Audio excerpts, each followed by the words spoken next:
नमस्कार, मैं नम्रता सोनी और आज यहाँ हम चर्चा करेंगे ठेका श्रम विनियमन एवं उन्मूलन अधिनियम 1970 के बारे में। तो चलिए इस अधिनियम के बारे में हम जानने से पहले बात करते हैं कि ठेका श्रम की अवधारणा कहाँ से आई और इसको अधिनियम का रूप देने की आवश्यकता क्यों पड़ी। हम इस प्रशिक्षण के दौरान किन किन बातों पर चर्चा करेंगे और आप इन सब बातों से क्या समझ पाएंगे, हम सबसे पहले उस पर बात कर लेते हैं। तो इसमें हम जानेंगे कि जो ठेका श्रम विनियमन एवं उन्मूलन अधिनियम है ये कहाँ कहाँ लागू होता है, अर्थात इसकी परिधि में कौन कौन आते हैं। दूसरा हम बात करेंगे ठेका श्रमिकों की परिभाषा पर और उनके क्या कार्यस्थल पर अधिकार है उस पर। फिर हम बात करेंगे जो प्रमुख नियोजक और ठेकेदार हैं उनकी क्या भूमिकाएं होती हैं या उनकी जिम्मेदारियां क्या हैं। इसके साथ ही हम ये भी जानेंगे कि जो ठेका श्रमिक हैं उनके लिए क्या कल्याणकारी सुविधाएं उपलब्ध कराई जानी चाहिए और उनके लिए क्या अनिवार्यता कार्यस्थल पर होना चाहिए। आगे हम जानेंगे अधिनियम के प्रमुख प्रावधानों के बारे में और जानेंगे जो पंजीकरण और लाइसेंसिंग की प्रक्रिया है वो उसके संबंध में क्या प्रावधान किए गए हैं। इसके आगे हम अधिनियम में जानेंगे कि अधिनियम के उल्लंघन पर क्या दंड एवं कानूनी प्रक्रियाएं हैं। इसके साथ ही हम ये भी जानेंगे कि अधिनियम के अंतर्गत वेतन भुगतान और समय सीमा के संबंध में क्या प्रावधान किए गए हैं। चलिए अब हम आगे अधिनियम के संबंध में चर्चा करेंगे। मॉड्यूल 1 पृष्ठभूमि। इस मॉड्यूल में हम समझेंगे कि ठेका श्रम अधिनियम की पृष्ठभूमि क्या है। मॉड्यूल 2 परिभाषाएं। इस मॉड्यूल में हम समझेंगे कि ठेका श्रम अधिनियम में प्रयुक्त मुख्य परिभाषाएं क्या हैं। मॉड्यूल 3 अधिनियम का लागू होना। इस मॉड्यूल में हम समझेंगे कि यह अधिनियम किन क्षेत्रों, संस्थानों और श्रमिकों पर लागू होता है। मॉड्यूल 4 पंजीकरण एवं लाइसेंस की प्रक्रिया। इस मॉड्यूल में हम समझेंगे कि ठेकेदारों और प्रमुख नियोक्ताओं के लिए पंजीकरण व लाइसेंस कैसे प्राप्त किया जाता है। मॉड्यूल 5 ठेका श्रमिकों का श्रम, कल्याण और सुविधा। इस मॉड्यूल में हम समझेंगे कि ठेका श्रमिकों के लिए कानूनन किन सुविधाओं और सुरक्षा प्रावधानों की व्यवस्था होती है। मॉड्यूल 6 दंड और प्रक्रिया। इस मॉड्यूल में हम समझेंगे कि अधिनियम के उल्लंघन पर किन दंडों का प्रावधान है और उनकी प्रक्रिया क्या है। मॉड्यूल 7 विशेष। इस मॉड्यूल में हम समझेंगे कि फॉर्म, रजिस्टर, एम्प्लॉयमेंट कार्ड जैसी विशेष व्यवस्थाओं का क्या महत्व है।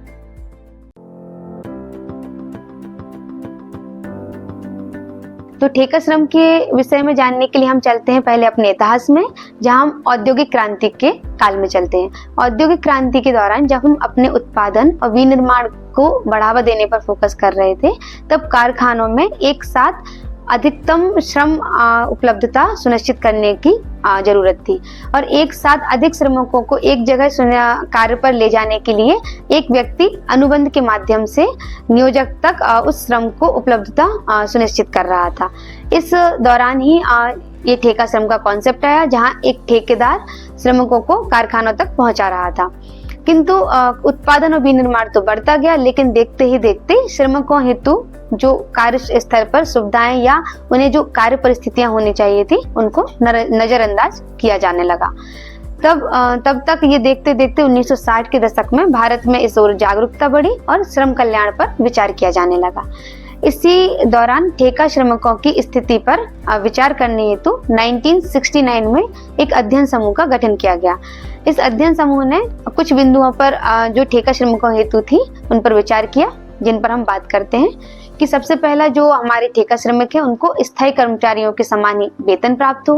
दूसरा, उनके साथ किसी भी प्रकार का भेदभाव जैसे लिंग के आधार पर, नस्ल के आधार पर या उनकी रोजगार की जो स्थितियां या काम के घंटे, इस तरह का किसी भी तरह का भेदभाव ना हो।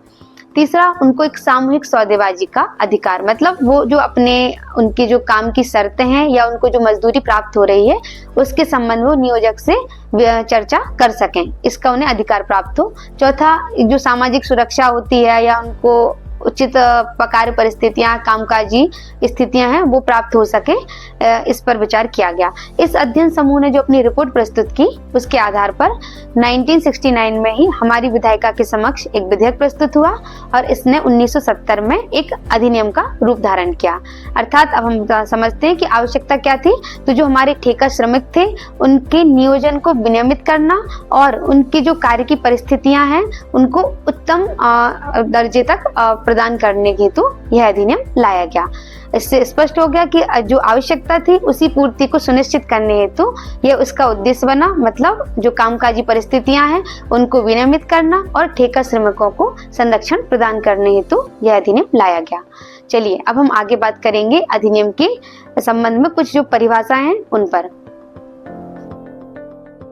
इस मॉड्यूल में हमने समझा कि औद्योगिक क्रांति के दौरान ठेका श्रमिकों की बड़ी आवश्यकता को ध्यान में रखते हुए 1970 में उनका कामकाजी हालात बेहतर बनाने के लिए एक अधिनियम लाया गया।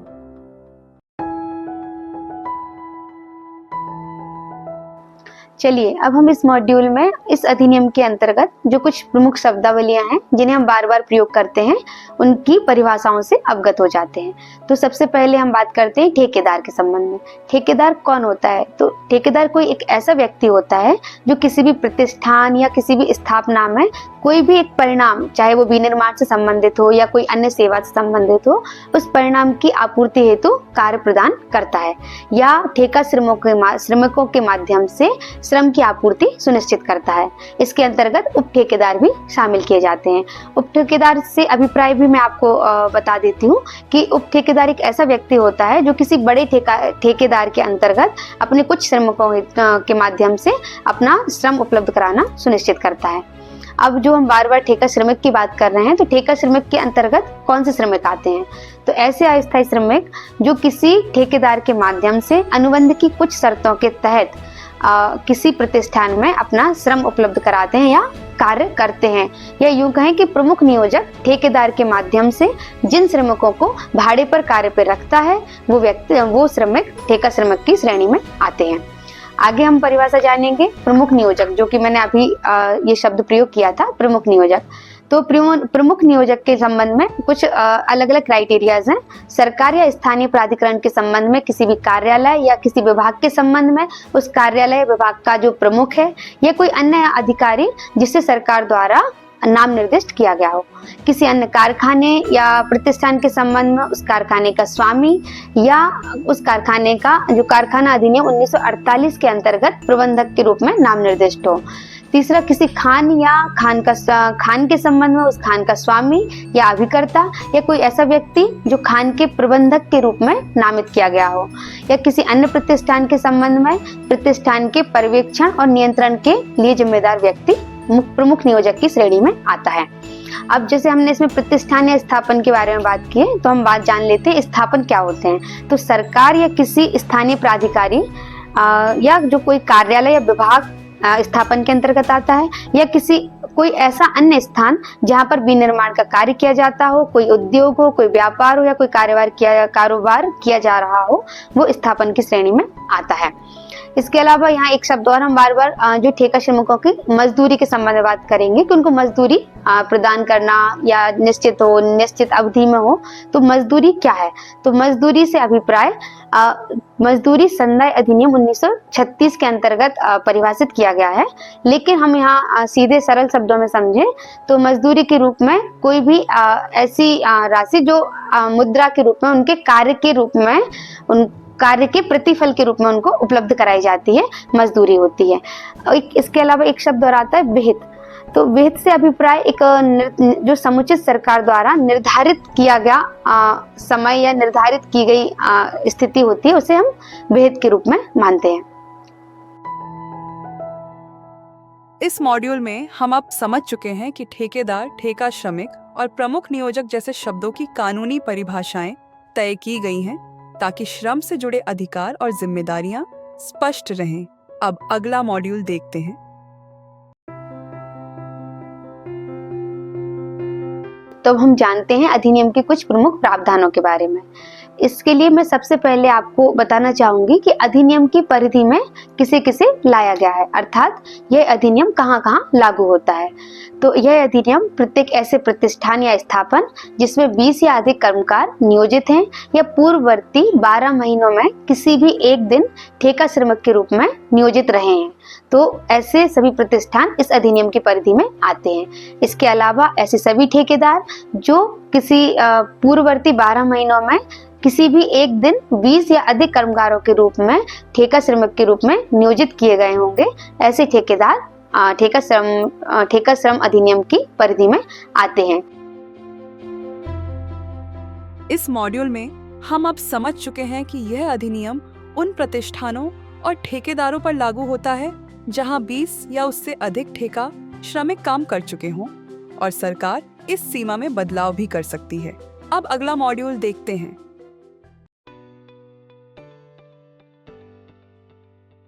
चलिए अब हम आगे जानते हैं कि इसके अंतर्गत जो परिधि में आए पंजीका ठेकेदार और स्थापन है उनके लिए क्या प्रमुख प्रावधान है।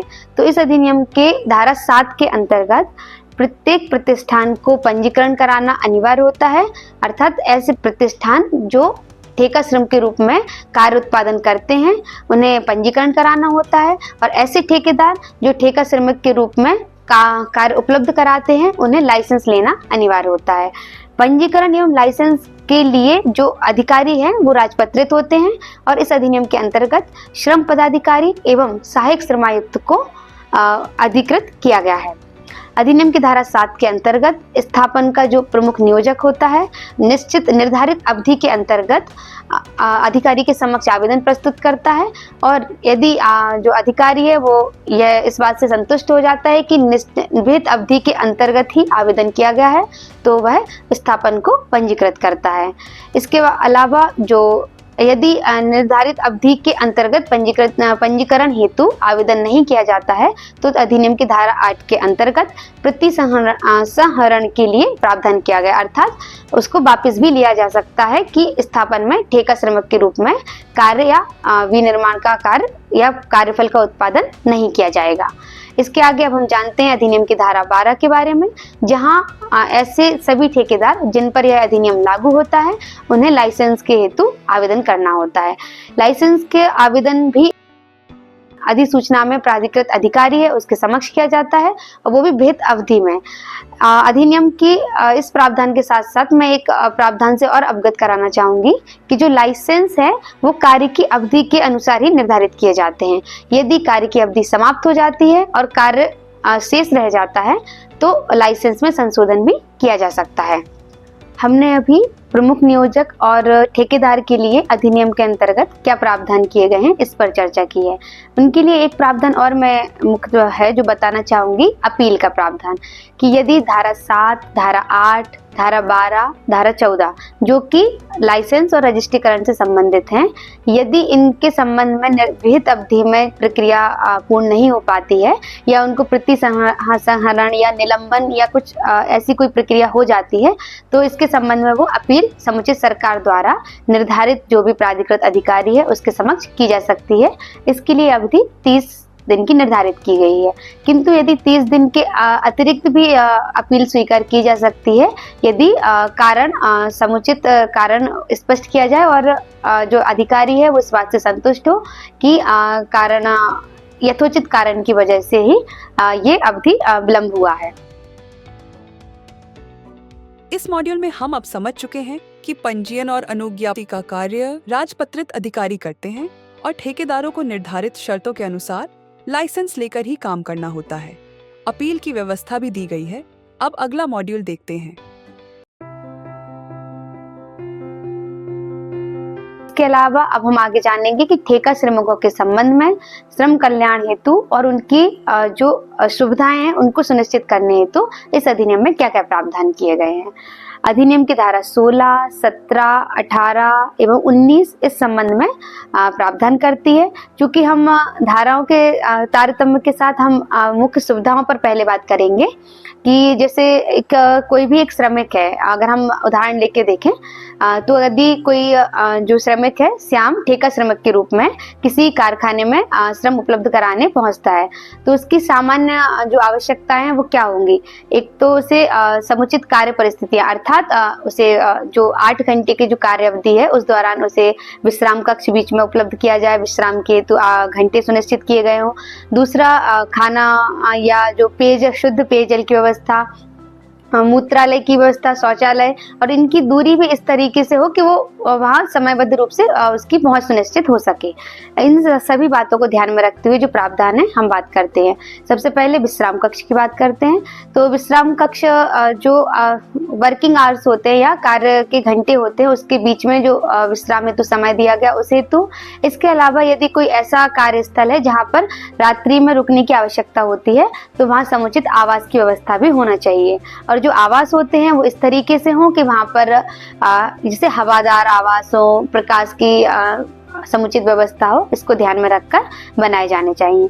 इसके आगे अगर कोई ऐसा जो कार्यस्थल है जहाँ पर 100 से अधिक ठेका श्रमिक कार्यरत हो तो वहाँ 1 से अधिक कैंटीनों की व्यवस्था की जानी चाहिए। और ये भी ध्यान रखना चाहिए कि वहाँ पर बैठने की समुचित व्यवस्था हो। इसके साथ ही वहाँ पर स्वच्छ पेयजल उपलब्ध हो, हाथ धुलाई या अन्य जो धुलाई हेतु भी समुचित व्यवस्था की गई हो।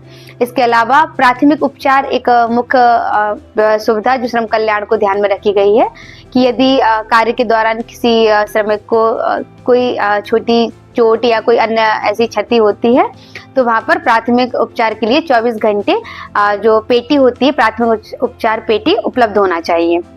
अब बात यह आती है कि जो ये सभी व्यवस्थाएं हैं जिनका श्रमिक कल्याण हेतु प्रावधान किया गया है, इनकी उपलब्धता कौन सुनिश्चित करेगा? तो जो ठेकेदार है जिसने ये ठेका श्रमिक के रूप में अनुबंध किया है, ठेका श्रमिकों हेतु अनुबंध किया है, उनके लिए हम धारा 20 के अंतर्गत प्रावधान किया गया है। लेकिन यदि ठेकेदार ये सुविधाएं नियत अवधि में उपलब्ध नहीं कराता है तो यह मुख्य नियोजक की जिम्मेदारी होगी कि वो ऐसी सुविधाएं कार्यस्थल पर सुनिश्चित करें। इसके साथ ही अब मैं एक और प्रावधान पर आपका ध्यान खींचना चाहूंगी कि जो ठेका श्रमिक हैं उनको निर्धारित मजदूरी समयबद्ध रूप से प्राप्त हो सके, यह जिम्मेदारी भी ठेकेदार की होती है। किंतु यदि जो ठेकेदार है वो समय पर नहीं मजदूरी प्रदान नहीं करता है या जो निर्धारित मजदूरी है उससे कम मजदूरी प्रदान करता है तो इसके लिए प्रमुख नियोजक जिम्मेदार होगा कि वह ठेका श्रमिक को मजदूरी संदाय करवाना सुनिश्चित करे। इस मॉड्यूल में हम अब समझ चुके हैं कि ठेका श्रमिकों को विश्राम, भोजन, पानी, शौचालय जैसी सुविधाएं और समय पर मजदूरी देना जरूरी है, वरना प्रमुख नियोजक जिम्मेदार होता है। अब अगला मॉड्यूल देखते हैं।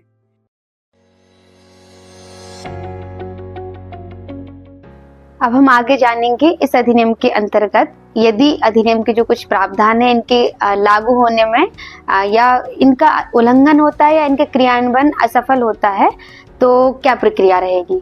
तो इसके लिए सबसे पहले हम जानते हैं कि यदि कोई निरीक्षक किसी स्थापना या प्रतिष्ठान में निरीक्षण करता है कि इस अधिनियम के प्रावधानों को कितने अच्छे तरीके से क्रियान्वित किया जा रहा है, तो यदि इस दौरान कोई ठेकेदार या स्थापन निरीक्षक को अधिनियम के अंतर्गत अपने कर्तव्यों का निर्वहन करने से, अर्थात उसे उस तरीके से निरीक्षण करने, वो रजिस्टर वगैरह जो भी देखने या जो सामग्री निरीक्षक द्वारा मंगाई जाती है वो देने से इनकार करता है या उसके कार्य में बाधा पहुंचाता है, तो इसकी अवधि जो सजा का प्रावधान है इसके अंतर्गत वो कारावास जिसकी अवधि 3 माह तक हो सकेगी या जुर्माना जो कि 500 रुपए तक का हो सकेगा, ये दोनों से दंडनीय होता है। इसके अलावा चूंकि ये तो निरीक्षण में बाधा पहुंचाने के संबंध में बात की गई है, लेकिन निरीक्षण के दौरान यदि ऐसा पाया जाता है कि जो प्रतिष्ठान में ठेकेदार या मुख्य प्रमुख नियोजक द्वारा इस अधिनियम के प्रावधानों को ही पालन नहीं किया जा रहा है या उनका उल्लंघन किया जा रहा है, तो या ठेका श्रमिकों को जो नियोजन की जो परिस्थितियां हैं उनको किसी भी समय विनियोजित कर देना, निषिद्ध कर देना या उनकी जो शर्तें हैं उनको सीमित किया गया है, तो ऐसे उल्लंघन पर कारावास जिसकी अवधि 3 माह तक हो सकेगी तथा जुर्माना जो कि 1000 रुपए तक का हो सकेगा से दंडनीय होता है। क्योंकि यह प्रथम बार किसी कारखाने या प्रतिष्ठान में उल्लंघन किया गया उस समय संबंध में बात की गई है, लेकिन यदि कोई ठेकेदार या प्रतिष्ठान का नियोजक लगातार इस तरीके से जो अधिनियम का उल्लंघन करता है और उसके संबंध में दोष सिद्ध पाया जाता है तो हर दोष सिद्धि के दौरान ऐसे उल्लंघन के बाद प्रत्येक दिन के हिसाब से 100 रुपए का अतिरिक्त जुर्माने से भी दंडनीय किया जाएगा। इस मॉड्यूल में हम अब समझ चुके हैं कि अगर ठेकेदार या प्रतिष्ठान निरीक्षण में बाधा डालते हैं या नियमों का उल्लंघन करते हैं तो उन पर जेल या जुर्माने का प्रावधान है। अब अगला मॉड्यूल देखते हैं।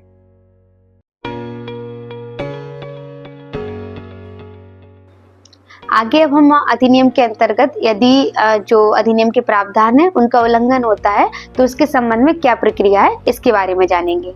लेकिन इससे पहले मैं आपको कुछ विशेष प्रावधान से भी अवगत करा देना चाहूंगी कि यदि कोई निरीक्षक किसी प्रतिष्ठान में या किसी ठेकेदार के समक्ष निरीक्षण हेतु पहुंचता है तो वह ये सुनिश्चित करता है कि जो ठेकेदार के पास लाइसेंस है उसमें श्रमिकों की संख्या, वैधता की तिथि, श्रमिकों को प्रदान की जाने वाली मजदूरी एवं उसकी जो कार्य की शर्तें हैं उनका उल्लेख स्पष्ट किया गया हो या स्पष्ट दर्शित की गई हो, जो कि नियम 25 के अंतर्गत भी प्रावधानित है। इसके अलावा जो प्रमुख नियोजक है उस पर भी यह जिम्मेदारी दी गई है कि फॉर्म 8 के अंतर्गत वह एक रजिस्टर रखे जिसमें वो ठेकेदार एवं ठेका श्रमिकों के संबंध में जानकारी रखता है। ठेकेदार पर एक जिम्मेदारी और दी जाती है कि वो एम्प्लॉय कार्ड भी अपने श्रमिकों को प्रदान करना सुनिश्चित करे। अर्थात इस तरीके के जो प्रावधान है इसके संबंध में जब कोई निरीक्षक किसी प्रतिष्ठान में निरीक्षण करता है और या निरीक्षण हेतु पहुंचता है, इसके संबंध में जो भी दस्तावेज मंगाता है और इनको प्रदान करने से ठेकेदार या प्रमुख नियोजक कोई भी इनकार करते हैं या उसके कर्तव्यों के निर्वहन में बाधा पहुंचाते हैं तो ऐसे संबंध में जो दंड का प्रावधान किया गया है वो यह है कि वो कारावास जो कि 3 माह तक हो सकेगा एवं जुर्माना जो कि 500 रुपए तक का हो सकेगा से दंडनीय होगा। इस मॉड्यूल में हम अब समझ चुके हैं कि लाइसेंस में श्रमिकों की संख्या और शर्तें तय होती हैं और प्रमुख नियोजक को रजिस्टर व ठेकेदार को श्रमिक को एम्प्लॉयमेंट कार्ड देना जरूरी होता है।